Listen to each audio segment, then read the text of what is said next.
In the films and television shows he's made as a writer-director, Edward Burns has never not made things personal, but retaining the same level of creative control that he had on his breakthrough. The brothers McMullen has often required working on modest budgets and with younger casts and crews, naturally making the work itself move farther away from who he is now. In a marketplace starved of thoughtful adult dramas, that makes his return to center stage in Millers in Marriage a welcome one, as Burns mines territory he's familiar with after turning 50. All I'm looking for is a stable relationship with a woman my own age. Burns' character Andy can be heard telling his new girlfriend Renee, Minnie Driver, putting her at ease when she worries he might want kids. They're at a summer home that Renee got in a divorce, and by the standards of Millers in Marriage, he couldn't have said anything more romantic to her. When all people want is comfort. Andy wasn't the one who ended his own 15-year marriage recently, but he certainly can be grateful it happened when leaving the tempestuous Tina, Morena Baccarin, meant less stress in his life.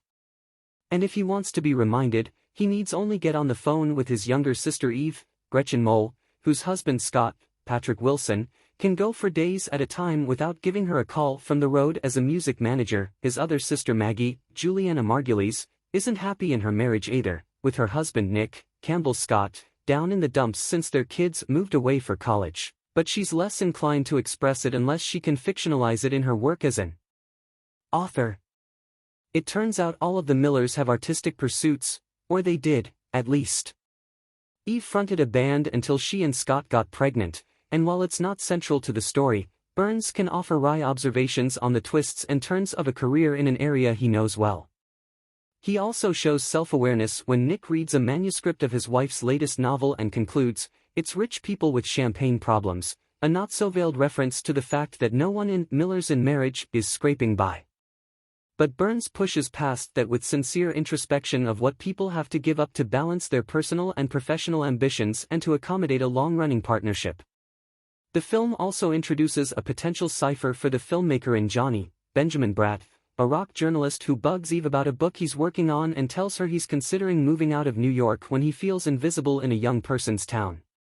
As Eve is quick to point out, maybe he's seeking attention from the wrong crowd.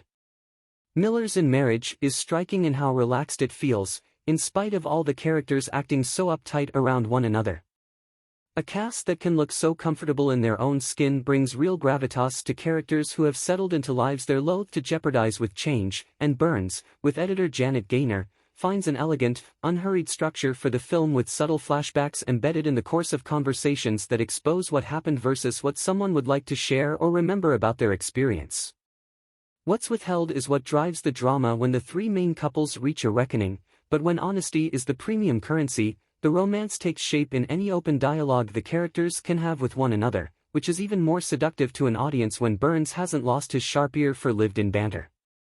The film dips into the melodramatic as it inches closer to the end and choices have to be made, but if its players are revealed to be starring in a movie, they are also shown to be movie stars, making relatively mundane miseries well worth watching.